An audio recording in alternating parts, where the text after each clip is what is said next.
Welcome to another episode of Listen to Us Rant About Movies. I'm Wes Ford. And I'm Zach Harris. We rant about movies and drink while we do it. On this episode, we'll be discussing what we've been watching, followed by an in-depth review of the new sci-fi film, Ad Astra, otherwise known as Brad Astra or Dad Astra, if you will. Or Bradastra. Bradastra, maybe. Yeah, just one word. Tonight we're drinking Elysian Brewing's Space Dust IPA, the perfect pairing for this film. Yeah, man. So when we went to get this, Zach was like, I don't know if I have that. And it's because he had the original label. There's the original label with like a hop with a face on it, right? Yeah. It looks like it's vomiting some sort of sparkle across the sky. A sparkling dust or something. Some sort of hop dust. But there's a new label that I guess I was able to find that it's like a retro kind of 60s kind of vibe, kind of a throwback to the moon landing. Mm-hmm. And they have several labels. I think they're like a limited time. And I got two. There's one with like a TV with an astronaut on it, and one with like a shuttle taking off or a rocket taking off. Hell yeah! Anyway, kind of cool.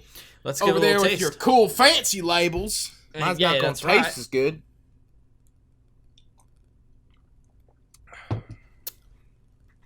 Hell yeah! It's good. It's good for an IPA. You know. Yeah, I like it. It's not 8.2%. It's got that It's got that hop flavor, but it's not too bitter. It's not too egregious. I like the bitter, but it's a good aftertaste. There's not like it kind of leaves quickly. Mm-hmm. I like it. Good biz. All right. Well, before we get into what we've been watching, we'd like to remind you this podcast is brought to you by Audible. Get a free audiobook download and 30-day free trial at www.audibletrial.com/LTURAM. Choose from 180,000 titles from your iPhone, Android, Kindle, or MP3 player. If you like what you hear on this episode, remember, you can find other episodes of our podcast on Apple Podcasts, Google Podcasts, Spotify, Stitcher, and YouTube. All right, let's get into it. I just want to point out before we actually get into this, we haven't been doing our forced films. Yeah. And you know what? We're going to get back on that for next one. Absolutely. We've been busy, and we also realized too, I want to say, that the podcasts have been sporadic this summer because you know what? There's not a lot of good shit that's been coming out. Yeah. But we're about to get slammed. Like we're going to start doing double features again. A whole bunch of shit. I mean, this is where it starts getting real good. Absolutely. And I'm excited. Yeah, we got a lot of cool stuff ahead. Oh, yeah, baby. And, all right, well, anyway, Zach, what you been watching? I have not been watching too much. I watched a movie called Never Take Sweets from a Stranger. It's in a box set of Hammer films that I got. Which, not exclusively, but I feel like the general label of that studio is, like, the kind of, like, schlocky monster style movie or slasher. You know what I mean? You got a murderer, you got some sort of monster, like a mummy, a weird snakehead lady, you know what I mean? Dracula. So this Creature volume was type. Yeah. This volume was focused a little more on like crime thrillers. And this was made in 1960, directed by Cyril Frankel. Don't know anything else they've done. But about, I assumed it was something about, you know, a pedophile or something like that. It's called Never Take Sweets from a Stranger. And it most certainly is. And it is very effective. Like, I was really surprised by it. Really? I was kind of expecting just kind of, goofy horror thing. Not like a goofy pedophile movie, but some sort of, like, insane murderer that doesn't feel necessarily rooted, you know? Yeah. But it is very rooted feeling. And it's primarily deals with the parents trying to navigate accusing this man because he's like an older man who's the father of like the mayor of the town. So that they've like his family had been in the town for years and years, so like no one's willing to like step up to them, you know? Yeah. And it's mostly about that. And it's really disturbing, but surprisingly it's not graphic, but like very disturbing and effective. And it definitely has an interesting perspective for that time, because it was not something that was talked about very often.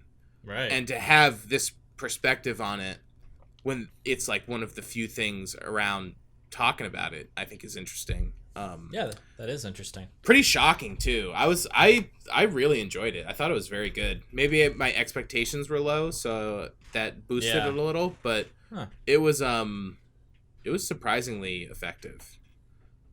Cool. What year did it come out? 1960. Okay, yeah. So it is like kind of big for its time. Yeah, kind of a taboo subject of the era. For sure. But yeah, really good. Nice. Did surprising. You buy the Blu-ray, or did you just like stream? It was in a box set of stuff that I got that I hadn't seen anything of. So, but I think it was on. I think it was streaming on something. I looked it up after, but I can't remember. Okay, cool. I'll look out for that. Yeah. So I guess this is a long, unnecessary story of what led up to my next two films. I'm just gonna say it anyway. I ordered the 4K Blu-ray of The Shining. Mm-hmm. You know, one of my favorite films by one of my favorite directors. That 4K Blue. And I was like, you know what?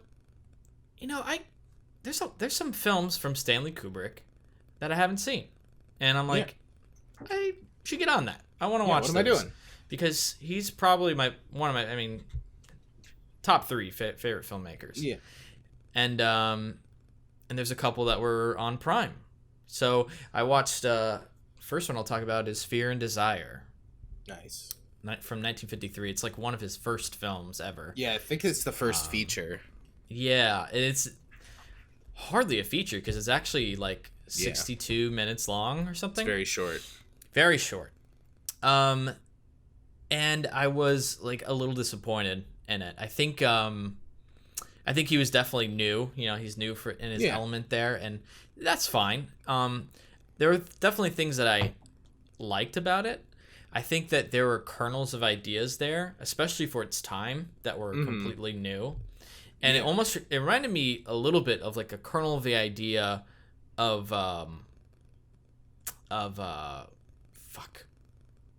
the Annihilation, almost. Something like Annihilation, where they kind of are in a zone where things are off, you know? Mm-hmm. And basically it's about these soldiers who are stuck behind enemy lines, and they're trying to like cross this river to get back to their side, but they're kind of like stuck, and they confront these weird phenomenon that's happening. The thing that doesn't work though is that it's never explained, nor it doesn't ever connect or make sense. So there's like little ideas that are presented, just little kernels of ideas, and then it's never expressed or explored any further. One in particular is they say in the description that it's a half animal woman. And I guess the only reason that you would know that is at some point they encounter this dog in the woods and it runs away. And then later they find a woman who doesn't really speak. Yeah. And that's it. They find her and they like hold her hostage, and then something plays out and she's able to get away. But that's it. Like that's never explored, never explained. So I found that interesting that they decided to like add that. They kind of like added in like a magical element to this like war film essentially. So I don't think it worked and on all the layers it was trying to hit. Yeah. That's why I gave it like kind of a lower rating. I think still an interesting. Go ahead. Yeah, I think it was cut quite a bit, and I know he like didn't want it like to be available to watch. Like he wasn't happy with it. Because I remember it came out on Blu-ray like I don't know, pretty soon after I moved to Chicago. And I was all about it, but then there was like all these people coming out saying like, oh, but he like never wanted it and all this stuff, that maybe it's incomplete, or it's like it got cut severely, or there's something with it that's kind of, it's like kind of like a lost movie for a long time. Yeah. I don't know. Still an interesting watch. Oh yeah, definitely. Glad I watched it. Mm-hmm. Yeah. And even there, you can start to see his vision, his skill, like coming out was really amazing. Mm-hmm. Even for the time, because some of the shots he was starting to achieve, it's cool. It's like cool to see that style start to, see the little coalesce and start to come. Yeah. So really glad I watched it, nonetheless. Even though I don't think it was that great of a film, unfortunately. Yeah. Fair enough.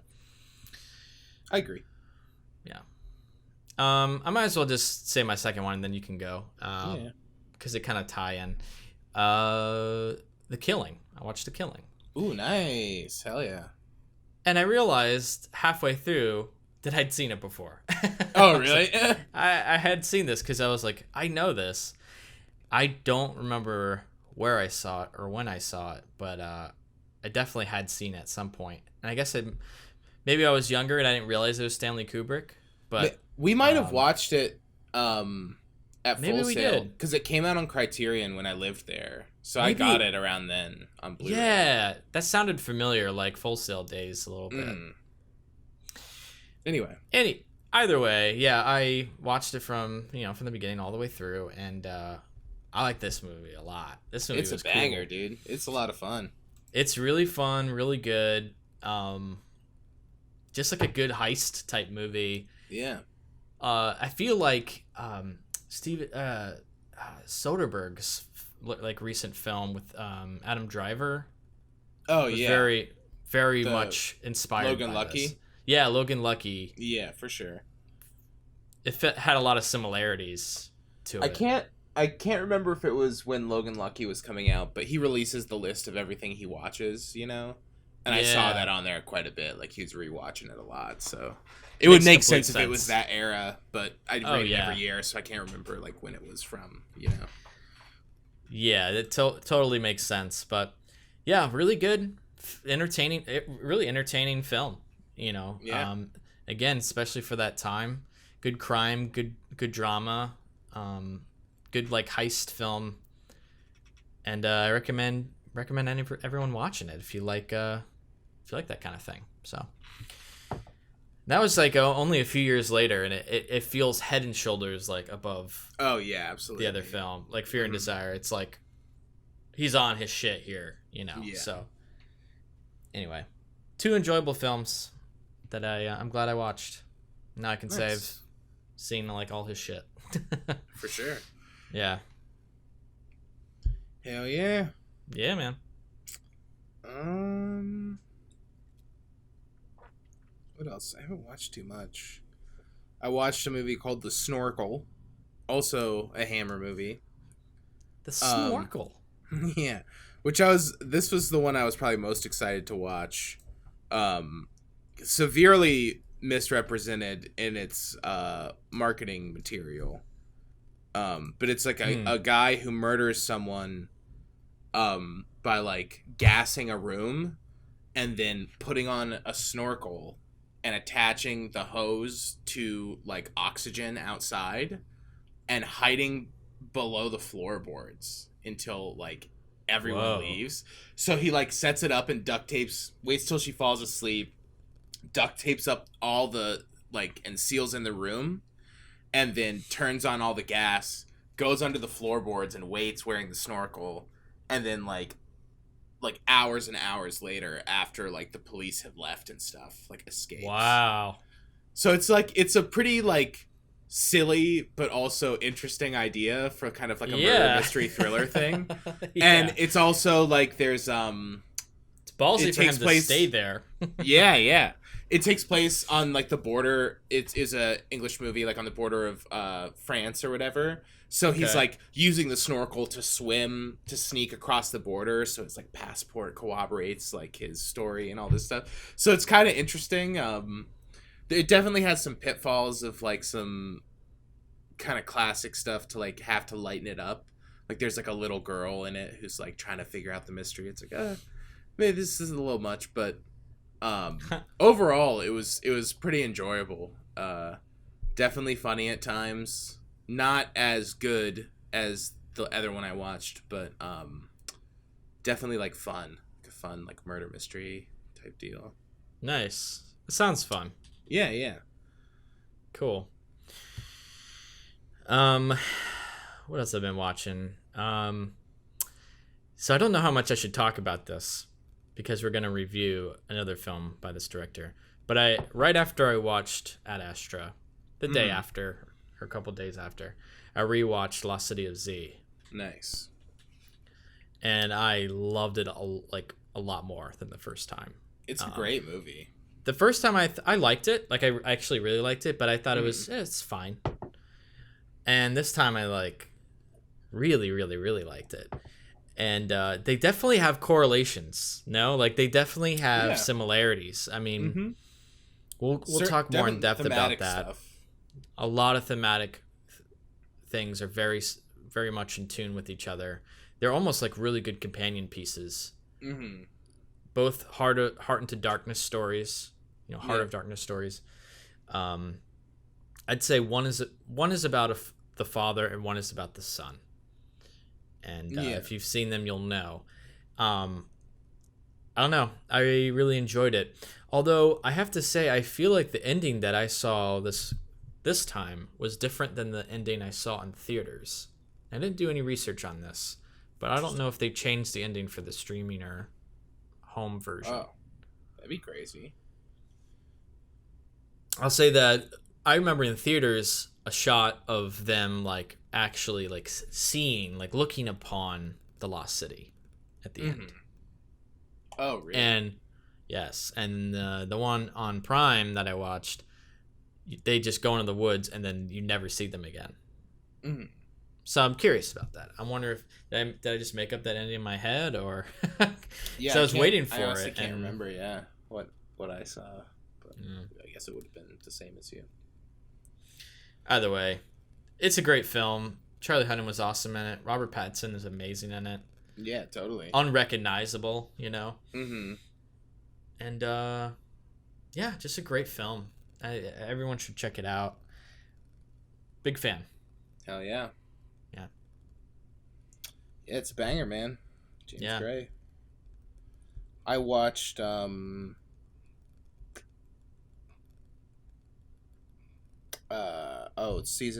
watched all of season 1 of Mindhunter finally.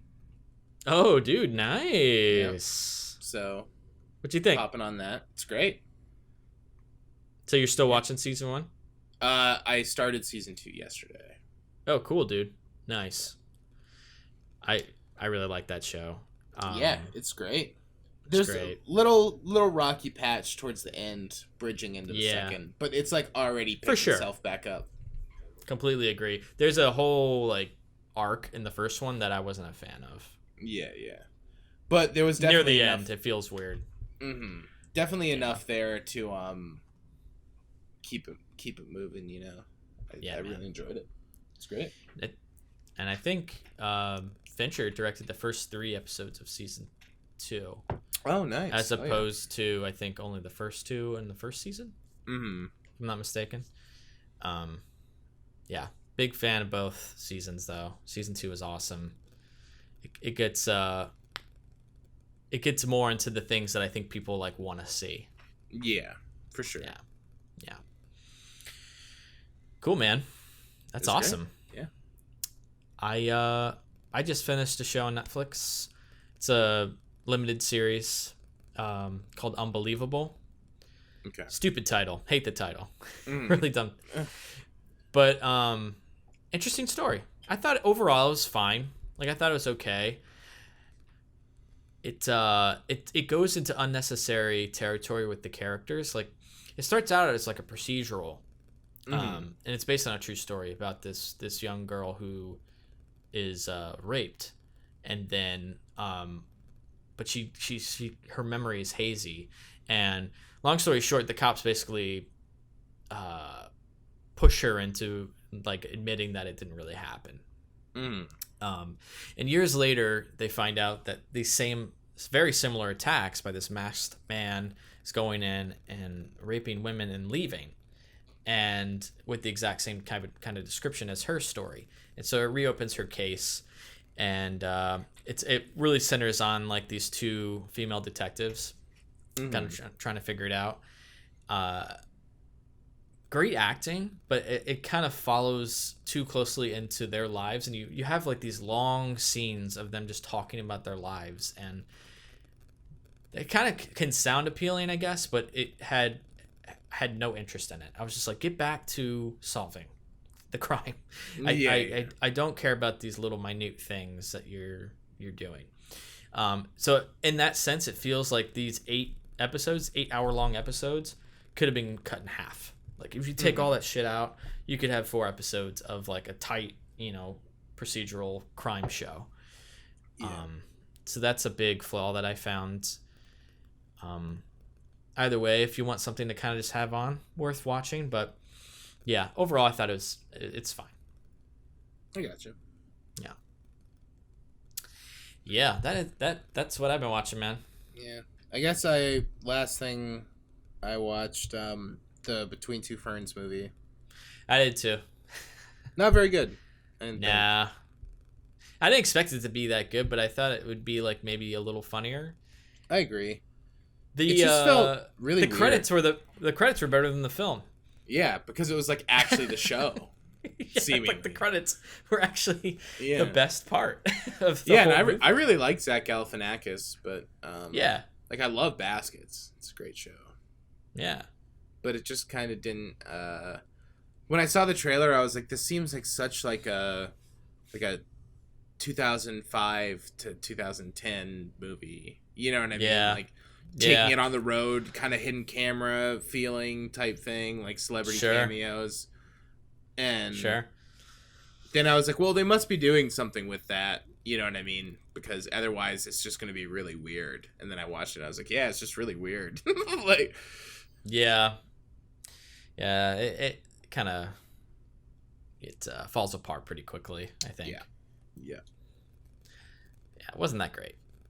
I laughed at some parts, but some it's just definite funny jokes, but also the jokes could have just been distilled into like a new season of the show. Yeah, totally. Yep. All right. Well, anyway, that's that. All right. Well, I guess we will move on to the main event. We're going to get to non-spoilers for Ad Astra, starting right now.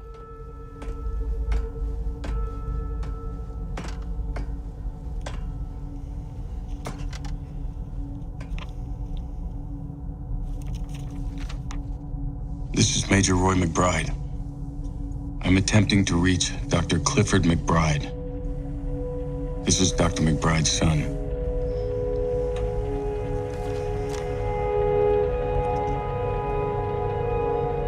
Dad, I'd like to see you again.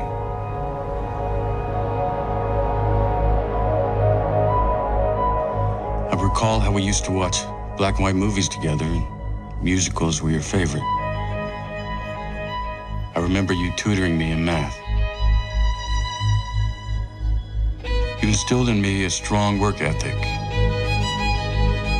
You should know I've chosen a career that you would approve of. I've dedicated my life to the exploration of space. And I thank you for that. Okay, Ad Astra is the new film by James Gray, starring Brad Pitt, Tommy Lee Jones, Ruth Negga. And the description from IMDb says, astronaut Roy McBride undertakes a mission across an unforgiving solar system to uncover the truth about his missing father and his doomed expedition that now, 30 years later, threatens the universe. It's an interesting description. Yeah. So, Zach, what'd you think of Ad Astra? I loved Ad Astra. I thought it was a total banger. It's a great space movie. Really good performances. Looked incredible. both like the visual effects and the cinematography. Loved the story, and primarily I feel like the main thing it achieved, which I don't fully know how it did, but not the main achievement of the movie, but like it does so many things that I would like roll my eyes and groan at in other movies, but like makes them work and is effective. And I don't know how it did all of them, you know?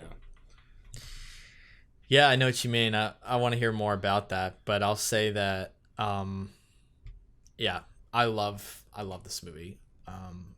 Blown away by it. I have a soft spot for space films in general, but this one was just like so good. It's amazing. I just love the pacing of it. I love the tone. I love the whole feeling of the film struck a chord with me that it just completely worked. And I think, it's actually getting like a lot of negative comments from a lot of viewers. Yeah. And I got like a few, when I was walking out, I heard a couple people saying like that was really boring and stuff. Do not I would say understand. I don't either. I mean, I'll say that I don't think it's for everyone. It is a slow film. I mean, it feels slow, but I loved every second of it. Like, I wish it was longer. I don't know if I thought it felt pretty brisk, personally. Like, yeah? I was like, shit, is this I guess almost over? Like, I don't know. Like, it's not, I guess it's not like, it's just not an action it's a film. brisk pace of a guy, like, riding a plane to speak into a microphone. You know what I mean? So, yeah, like, exactly. I get that, like, the stakes aren't as high, but there's terms pretty of, much like, one interest, action scene. There's like one action scene, which is amazing. Yeah. And that's really it. And I'm fine with that. Yeah, but absolutely. What really like hit me so hard when I first saw it, what I was loving, was first of all the commercial flight to the moon. Yep, incredible. I was like, this is amazing. $125 blanket. Yeah, this is amazing. Yeah. This is like 2001 vibes. No one's done this since 2001. The moon base, which beautiful. It just feels exactly what it's supposed to be in the near future. Yeah. If we did this, if we started doing this, this is exactly what it would be like. This is exactly what it'd be like. We'd have like a spaceport on the moon with fucking restaurants in it, and this is how the world would be. It's crazy. Yeah. And why has no one done this before? I feel like I've seen everything in space films. Yeah. But this felt like so original and so real at the same time with the world building. I thought was incredible. Totally. Yeah. Yeah, love the moon. Love the moon pirates. Whew. We got moon pirates in this bad boy? All right. I know, right? Yeah, it's I feel like there's a lot to admire. Even, and it's very detailed. Like, some of the small moments I feel like were the best parts. Yeah. Just very little things that make it feel so much more immersive. Like in that opening scene when he's falling and you really haven't seen a lot yet. But like you can see the reflection of his face, like passing across the visor. Yeah. Honestly, a lot of good visor work in this movie. Those visors, like, and when there's just one shot of like two astronauts going in like a hole. Yeah. And it's just incredible. And because of the visors, it's like you're watching the visor and their feet are passing, and it's just like, how'd you do this? But it's not showy. It's just two guys getting in a hole. But like, there's this quality to it where it's like in the scene where they're driving on the moon, I was legitimately like, where did they shoot this? Not like how, like where? You know what I mean? That's like my first instinct. I know, like, I was too. Like, how is this working right now? It's like how are you doing this? Moon. It's amazing. Yeah, total banger. Well, we can talk about the moon because it's in the trailer, and we won't say too much. But I did read an interview with James Gray on the film, and I highly recommend you check it out, Zach. But there's a part where he's talking about that scene, and he kind of talks about how they shot that like in a desert, but he was like kind of worried when they first got it because there was like, even in the desert there's like little plants and there's little, it's a desert. And so what they actually did is they took literal images. Those are real images of the moon that they laid out digitally over the desert. Over the desert. Wow! So they actually went and shot it, and then overlaid the moon. Yes. See, with real images of the moon. Yeah, it's incredible. Because honestly, it shows the way that it looked and the way the camera moved. I feel like that's a big problem with like. And I feel like we've had this discussion. If something's gonna be like an entirely CG created image, no one is shooting it like they would just shoot it if they didn't have that. Exactly. So then when it looked like it was shot, like right? that, I was just yes. Your instinct is like, okay, where'd they shoot this? How'd they composite that sky? Like, yes. What did they do here? Because this looks really good. And it's like, oh, it's just because it's shot like a fucking movie. You know what I mean? Like it's shot like it was. It's not shot like a ride. You know what I mean? It's not like exactly. zooming through things and going nuts. Like it's just composed exactly, angles dude. of the action. Like, that's why it works. That's why the whole film works. That's why it feels so real, man. I love that. And I'll also say, just because we were talking about it, the images composited. He does go to Mars, and I'll say that. Won't say what happens really on Mars till spoilers. However, when he's on Mars, those are all real images of Mars as well. Real images of Mars. Yeah, it's incredible. It's amazing. Yeah. Like, holy shit. That's not digitally created. Like, it kind of is, but it's taken from photos of the fucking surface of Mars and the moon and placed onto the image. That's crazy. Well, it looks fucking good. So. It's incredible. So that adds a whole layer of realism. And James Gray even talked about how he tried to make it as scientifically accurate as possible. Mm-hmm. And there's even like one thing where he like is a little disappointed because right as they were like making the film, there was like a new discovery that wasn't technically accurate. So there's a technical inaccuracy in the film that he's like, oh yeah. But no one will know. You know what I mean? Spoilers so it's to say what it is right now? I honestly don't remember what it was. It was like a very minute thing that doesn't really matter. But that's how particular they were to make sure that it was accurate. And you can tell while you're watching it. The detail is crazy. Right. I know. Yeah. Before we get to spoilers too, I want to just talk about Brad Pitt's performance. You know, thought he was amazing. Yeah, one of his best performances, I would say. It's crazy that you can have, and you know, at first I was like, I don't know if I'm selling this guy. Like I don't know if this guy's too handsome to be like what his character is. Yeah. But it grew on me because it's about a guy who is like the perfect kind of astronaut, like role model figure. Mm-hmm. But he's hiding a lot of pain, and having someone be stoic and non-emotional, but also selling like they're hiding something is like an almost impossible performance. Yeah, it's pretty crazy. Because he's so composed, and that's like so much a part of his character. But he sells it in his eyes. Yeah. Yeah, he sells it in his eyes like there's more to it. Mm-hmm. And I thought it's amazing. It's an amazing performance. Absolutely.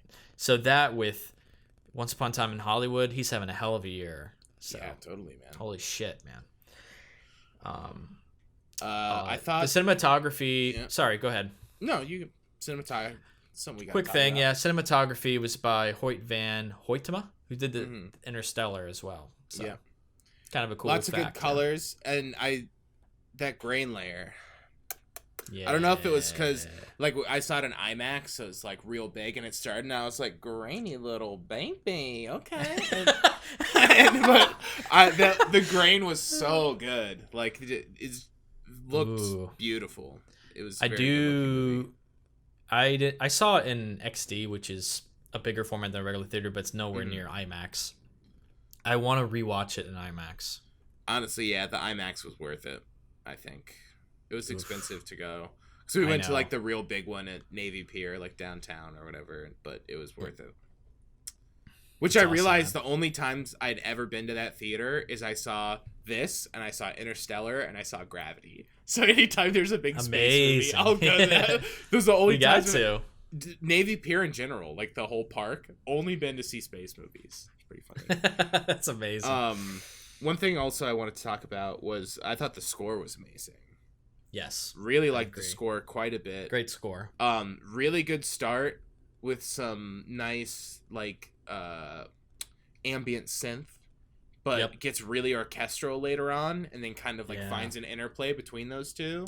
In addition to just having very cool like textural ambience of like rhythmic machines that's like really low in the mix, but just kind of this like weird like meshing of these like machine patterns that were going on that was amazing, and was very clearly like this weird tension that you like could watch the movie and not even realize that that's going on, but it had this like musical rhythmic quality to a lot of that I really liked. So cool. I remember specifically thinking during the film, like while I was watching, I was like, I was surprised by the score. Like the score was great. It's a great score. It's super good. That's Max Richter who did that score. Yeah, man. Overall, I thought it was fantastic. I'll say another thing about the world building too, was because we did mention Mars. I love that. Even though obviously they're not going to these places, but they sell to you that you really feel like they are. Each step that he goes away from Earth, it feels less and less like humans, like humanity. Yeah. There's less humanity there. There's less and less civilization. Less of a like footprint. Mars. Yep, and Mars feels, because it's so far away, feels like it's kind of in a sense like Lost City of Z, where it's like they're in the jungle, they're away from civilization. In a way, it kind of felt like the old West. You know, there's nothing out there. There's just nothing, and the people that are there kind of represent or kind of reflect that in their emotions and their personalities, that they are alone.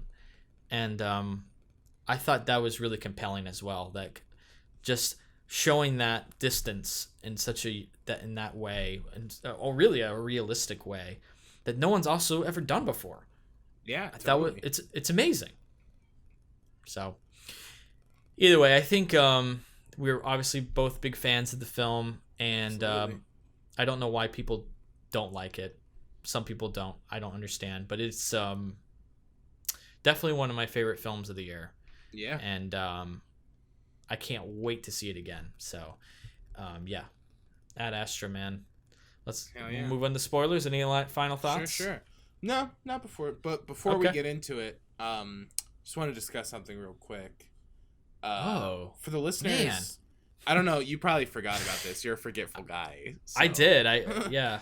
For the listeners to listen to this Rant About Movies podcast, Audible is offering a free audiobook download with a free 30-day free trial to give you the opportunity to check out their service.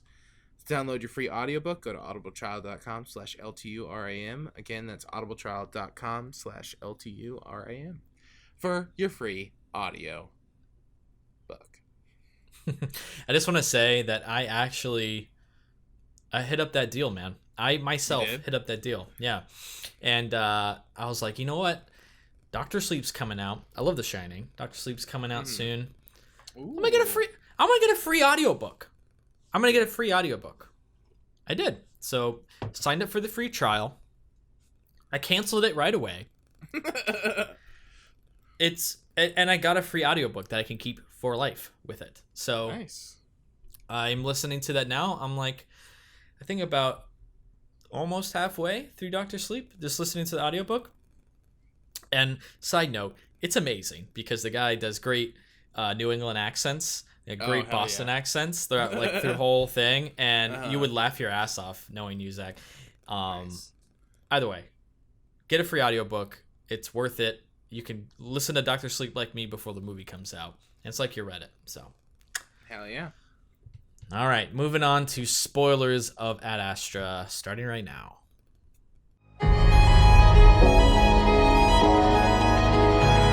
What is happening out there is a crisis of unknown magnitude. We believe your father may be involved. My father's dead. What exactly are you requiring from me? Exploration isn't always a noble venture.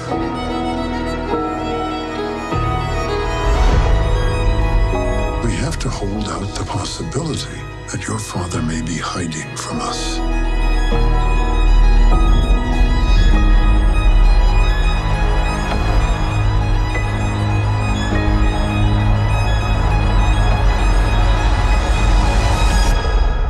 We have a job to do. Are you ready? I'm ready.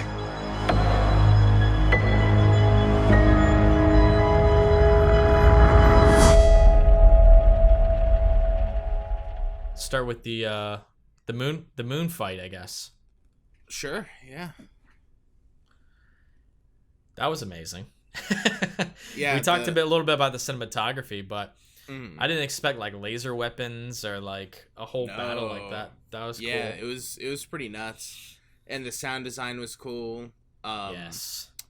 Just the way the reactions of stuff, like not being able to hear things happening, so not being able to fully know like what has happened. It's not like low you gravity. hear like an explosion and you're like, Right. all right, well that guy over there is done. You know what I mean? So Yeah. it's just like an interesting like reveals constantly and very tense Yeah. for sure. It's really good. And again, something we haven't seen before. Yeah. A chase fight on the moon. So well done. Yeah, it's incredible. And then they spin off into the dark part. I like that. I Yeah. like the spin into the crater. It's low gravity. It's a whole other type of Yeah. fight, you know? It's crazy. Totally. And they like that's how they escape. That was kind of cool. Like down into the crater, and then they go to the dark side of the moon, which was awesome. Yeah, it was Just amazing. seeing that. Really cool. Like, and that's that's something that's brought up again. That if you think about it realistically, if humans started colonizing the moon, which we actually are starting to plan on doing in 2024, there's a mission to start bringing humans there permanently to the moon. That's crazy. And we start building like a spaceport there. You'll have the international waters type of thing, and then you'll have people who are the technology is going to get easier and easier. There's going to be people that'll from other countries that are going to reach there. Who's it belong to? Who's to decide what nation gets what part of the moon? Who's to decide like who decides that? It's crazy. There's all this new thing that we haven't ever dealt with before, is like delegating like a whole new planet basically. Like it's insane. I love that. And so of course you're gonna have like parts where they're unclaimed or neutral areas, and so that brings about pirates who are fighting for resources because there's no air, obviously there's no it's all this other shit, and you have gasoline as well. So I don't know, I found that really fascinating how that was handled. And so then I guess from there he goes to Mars, and I was like, oh, okay, I guess he's just gonna, this whole thing is just him like going on this journey, right? Yeah. But I was loving it, and getting to Mars was really cool. It felt like it somehow worked, but the sets were very minimal and almost like low budget. They looked low budget sets. But I kind of like worked. that because they're like shitty, like the calming room. Yeah. Like I like that you can see the bubbles on like the white like things that they hung. You know what I mean? Yeah. Because it's like it's imperfect, and it's clearly like they just like built this up, and they're like, it's done. Like just build it up fast. Yeah. But it kind of it comes from a place where it's like, yeah, there's less resources there. There's less people there. It's more remote. It's not going to be as nice as the moon stuff, Yeah, totally. It's literally months away.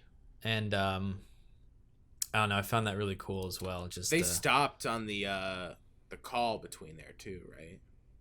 Was it that journey or was it to the moon? What do you mean? Where they stopped because of the ship, like abandoned ship or whatever. Oh yeah, so that's on the way. That. Yeah, you're right. That's on the way to Mars. So let's backtrack a little bit. Always love a good Mayday. You know what I mean? That was interesting. So it's like on the way to Mars. Such a long journey. They squeezed in something in there. And I didn't know what to expect here. I was like, because I didn't know where the movie was going to go at this point. Yeah. They get this like, this Mayday message from a ship heading back. They have to stop in. They look in it, and you see these claw marks. I'm like, is this going to be an alien movie? Because at this point I was like, it totally could be, because I don't know what the ending is. Yeah, and Tommy Lee Jones is like obsessed for. And he's looking for alien life. Yeah, so it's like... Yeah, so it's like, oh, this could be an alien movie. And it was like this baboon, which I found was like simultaneously creepy and confusing and also kind of silly at the same time. Because I guess I expected an alien. But it worked for me, though. I don't know. I thought it was interesting. I really liked the baboon. I was like... Whoa. Yeah. It looked great. Oh, it looked amazing. It's fucking scary. It's terrifying. It's a fucking baboon on a ship. It's starving, survival instincts. It eats that guy's face. Mm-hmm. I don't know. That was kind of interesting. Yeah. Interesting sidetrack. Big fan of the baboon. Yeah. Yeah. Okay. So then back to Mars. Like I said, images were placed on there, and I thought it's interesting with Brad. He's like, I got to get on this ship. Got to get on the ship, escaping. Mm-hmm. Oh yeah, that's actually a good sequence. Actually, before we get to that sequence, let's talk about Ruth a little bit. I thought her character was pretty good. Yeah. I liked her. And I like the aspect too of her having that different perspective of his father, because everyone's like, "Oh wow, your father! Wow, Mm-hmm. It's an honor." And she's like, "He killed my parents," Yeah. And I thought that was a really interesting perspective that kind of brought him to be like, I really need to like go see him. He may not be exactly what everyone says about him. So I found that compelling. Also, the 2 different radio broadcasts for him, sending to his dad. You get the sense too, like he's clearly just being used. Oh yeah. And that's when he's like, fuck this, I'm going to go. Not ideal. Do what I need to do. So that brings us to the sequence where he like gets onto the ship, which is so nerve-wracking. So good. Swimming, and he's like pulling the like rope or whatever. Love the swimming. Just another thing. It's like I'm not thinking about like swimming on Mars, but it's cool. Oh, the swimming, yeah. That was really interesting. It's like they just like there's water under the surface. Yeah. That was interesting tue. Yeah. Like, yeah, there's just water. Like that's terrifying. He's just like swimming through this water cave to get there. It was really cool. Just like walking, like it's like run, dude, those jets turning on, brah. Like get up there. He's like it's literally taken off as he's like climbing on that thing. Yeah. And in fact, everyone just like reacts, and he accidentally like, kills everyone. Yeah, that part was nuts. Yeah. So he's just like, all right, on this journey myself. And I thought that passing of time from that point, because he said, what was it, like 94 days? Like, what was it? It was like this. I can't remember. A little removed now. It was an insane amount of time that he had to like get to Neptune. And him like, I feel like it actually, the amount of time that passes on with the film isn't that long. No. But it feels like they're able to, it's like really well edited too. Yeah, absolutely. It's amazing. But it also, you feel the passage of time in a short amount of time, which is honestly an incredible feat. Mm-hmm. Totally. Yeah, and you get the sense like, that's a long time to, be by yourself. And he's like having all these thoughts, and he's like losing himself. Like he's always, stoic, but he's like, can you imagine being by yourself, traveling to the middle of fucking space for like months and months and months? No. Yeah. I can't. Like, it's so crazy. Again, a thing that's so well sold for this film. A very realistic view of space travel. It's terrifying. It's a terrifying experience. All right, I feel like I'm talking a lot. It's okay. Okay. Yeah, I'm kind of leading through the whole film here. They really did make that work in an interesting way, and I think most of it is due to the editing. There's a lot of cool sequences and like pockets where it just kind of goes off in strange directions, then kind of like meanders back, and really like that. A lot of good dissolves in there. I guess one thing that I was talking about earlier, just the fact that like there are two characters that for most of the movie like aren't characters but are like just seen on like videos and flashbacks. Right. And like usually this is a nightmare. Like I like hate this stuff. You know what I mean? Like, oh god, like it's a movie about this, but it's really about this. You know, it's like it's a movie about dissecting language, but it's really about their daughter. Like it's a movie about finding a new home in outer space, but it's really about their kids, you know. But I felt like this movie, that just is the movie. The movie is about him and his father. It's not being sold as something else. You know what I mean? Like, I feel like a lot of these other space movies, they have a almost completely separate narrative that is just, that's the character's story, but he's doing this, which is this other thing.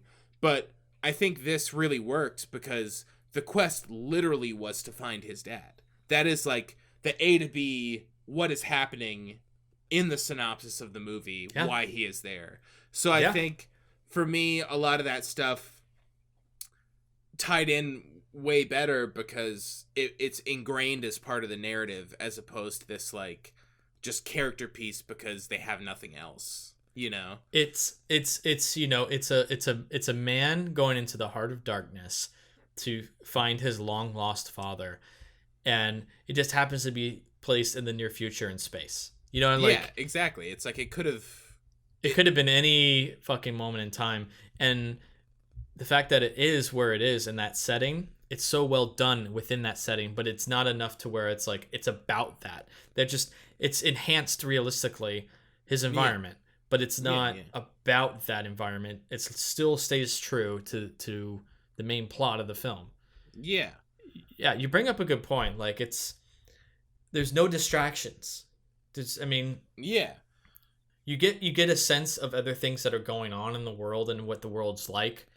But the film is about him getting to his father, and that is what the film is. And they make it like a literal, you know, it's just like so placed on a literal. It is very in literal. A literal way that it doesn't really like hide anything. Like it's trying to be like elevate those like quietly, if that makes sense. Like I like the voiceover a lot too.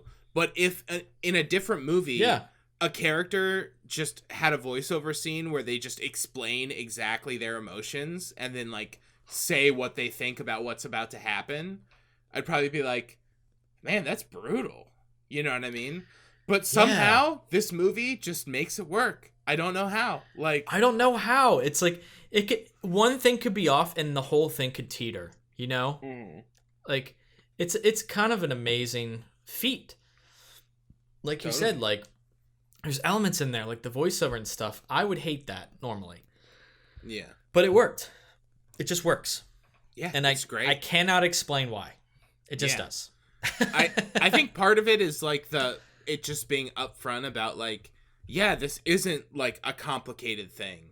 Like, I mean, his relationship with his father is complicated to them, but, like, this isn't a complicated arc per se that's going on right now. You know what I mean? So like totally. Why I mean these are easy things to infer, but like other things aren't necessarily, you know what I mean, about some of his internal dialogue about just like the way he reacts with people, especially like right in the beginning, you know what I mean? And I also, just think it made that stuff work really well. And like Liv Tyler also like kind of not a character, but also a realistic thing that would happen. And I think it also thematically plays in. She's her own person too, even though you never even really see her in real time. she's like only memories and flashbacks, she has a personality where she's like, I am my own person, you know? Yeah, and that's the whole point. And it's kind of like you were saying about like its relationship to Lost City of Z, where it's like this weird like headstrong male perspective, you know, and just kind of like the implications of that and like following your work to no end. But yeah, it being flipped, I think that like the Liv Tyler stuff is like important to be there, because if nothing's there, then like there's no stakes for him. Like he's leaving behind nothing. You know what I mean? Why didn't he try to find his dad sooner? You know? So like I think in another movie it'd be like really annoying. You know, it's like, oh, of course he's got like a troubled ex-wife and I'm gonna see them rolling around in bed smiling. You know what I mean? Like, fuck. But yeah, I don't know. It seemed necessary in this. Yeah. It all works. And that brings us to when he gets to Neptune. And again, something we haven't seen. Someone floating outside of Neptune. Thought it was so well done. Like, it looked so cool. Yeah, it was great. Ever since I was a kid, it's kind of a dorky fact, but Neptune's always been like my favorite planet. Oh yeah, so you were all excited when they brought it. So I was just like, this is so awesome. And the rings, like, it's so scientifically accurate and just so cool. And then he like gets to the base, and it had this like the tone and the emotion felt so much like almost like an Apocalypse Now. Yeah, totally. That dreamlike, odd, otherworldly sense where he finally gets to his destination, and I can't. It's almost felt like so dreamlike. I can't even like recall everything that happened. Yeah, like totally. I can't remember the exact details. I guess I got to see it again. Do you think in the movie that it did happen? I think it did. Yeah, I kind of did too. It was brought up after I saw it with a bunch of people, and Sean was... I could see how people can bring it up as an idea that it wouldn't, but I feel like it did, and that's just where I land on it. But and the whole thing with his father, and so tragic, you know, just like I never thought of you guys at home. He was so focused on his one goal, and he was so used to not even communicating with humanity at that point. He was beyond all that, just focusing on one thing. And I also really loved that he didn't find, like, he found a lot of information, but he didn't enjoy that. But he found like all these planets and stuff, but he didn't find life, and I kind of like that he didn't. Yeah, totally. It's depressing, but it's so like real in the sense like we're fucking alone, man. And I don't know. I like that was such a braver choice than to like. I feel like this movie, if it came out in like the 90s or came out even like 80s, there would have been like, oh, this like little hopeful like we got a signal. He found a signal, you know. Yeah. Totally. There's a signal of other life, and it would kind of end with like the hope of there was a signal from another plane, like another intelligent life, but we didn't even fucking get that. And I thought that was a braver choice, and I respect it a lot. Yeah. So yeah, he has this conversation with him. It's tragic, but he realizes his he's gone, and he lets him go, and he gets back in the ship. And I did feel like he got to Earth really fast in the film compared to that, but I guess at that point you're sort of just like, we don't need to see the whole journey back. Like, we get it. Let's get back to Earth, you know. And I like with him it ending, you know, he made it back. He ended up actually being a hero in the end. He stopped this, the waves from hitting Earth and everything that was going to cause all that damage. And he came back and he found out about his father. And even though he accidentally killed those people, which he leaves a message, he's like, that's not what I meant to do. He still lands back as a hero, and it's just like he became better than his father in that sense. And it was just a great ending. It was a great way to way to end that story. Happy ending that I was into. It's like a bleak happy ending, because like it's a bleak happy ending. Not happy because he's even more alone than ever. But it's still happy in the sense that he accomplished what he set out to do. Well, also, Liv's hanging. He's meeting up with Liv. They were done, right? At that point. Well, no, there's a shot of them like meeting each other at a coffee shop at the end of the movie. Oh man, I don't even remember that. Yeah, it's like literally like a comical like him like stirring coffee and he looks up and she like walks in and they like. Oh yeah, I kind of remember now. I forgot that though. Okay, yeah. I mean that's like kind of even like a corny ending, but it worked. Yeah, I was fine with it. It was a little like okay, but yeah, you know what? It's a little okay. You know what? This was really good. So the whole rest of the movie, the whole rest of the movie is so solid that whatever. Yeah, exactly. Yeah, man. I don't know. I pretty much have all good things to say. I don't really have a lot of negative things to I don't talk either. about. Yeah, I guess in general, I'm just like the stuff that was really good, and then the stuff that in other movies wouldn't be really good somehow worked, and I'm not fully sure how. Yeah, I agree. I can't explain it. It had clear intentions, I think, is the best. You know. What a hard film to make, too. Yeah, it's fucking crazy. I really respect that because it's like it's all like so much compositing and digital effects, and it's just it's an insane feat. And the fact that it works it's a miracle because it could easily have been just like a cheesy film, you know? Yeah, it could easily be cheesy, but it works. It just in a way that feels very classy and just reserved in a way. Yeah, absolutely. Yeah, absolutely loved it. And after the movie ended, I looked it up and I was like, what does Ad Astra even fucking mean? And it actually comes from a Latin phrase meaning to the stars. Thought that was interesting. Yeah. But yeah, man, big fan of this film. What would you rate it? It's a 5 for me, dog. Wow. I think I might go that way. I was like not sure how I felt. Yeah. I was 100% 4.5. Yeah. But I'm like, I love it so much. Like, I'm gonna go 5. I'm gonna go 5. I would say for me, it's the best of the modern space movies, easily. Yeah. Like Gravity, Interstellar, High Life. I feel like I'm forgetting one. But out of all, I guess you could kind of lump Arrival in there, but I thought it was better than all those for sure. Like, no question. Yeah, I really got to see it again. But I definitely loved it. And it's been in my head since I watched it. And we both watched it a while ago, like over a week ago. Yeah. It's been a little bit. It's obviously coming out a little later than it was released. But I had some time to think on it. And just like never kind of really left me. And man, Brad Pitt, dude. It's a great one. It's a great James movie. Gray. Fucking killing it.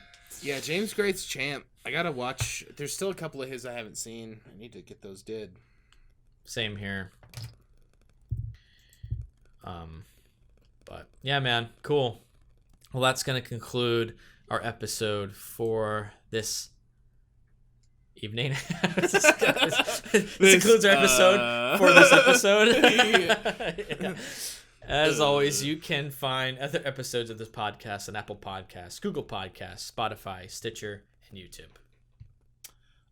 Follow us on Facebook and Twitter, and if you enjoy the show, leave us a comment or review on iTunes, because each one brings more listeners. You can email us at listentousrant@aboutmovies@gmail.com.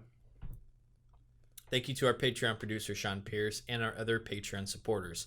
You too can be a producer and or supporter of this podcast by visiting our Patreon page and becoming a monthly patron for as little as $1. It's not a lot, folks. So visit www.patreon.com/LTURAM podcast. All right, that's going to be it. Zach, that was a great talk. Yeah, man. It's a banger flick. Banger flick. Everyone go watch it. So we'll be back for what's next? Joker and what? Yeah, so our next one, we're gonna do a double feature. We're gonna do Joker and Gemini Man. Yeah, Gemini Man. Joker and Gemini Man. So obviously our Joker review will be coming out later than the Joker release, but it'll be worth it because we'll have two features there, and we will be bringing back our Forced films as well. So, oh yeah. Next episode starts the big ones again through the rest of the year. Until next time, Zach. Take care. Next time.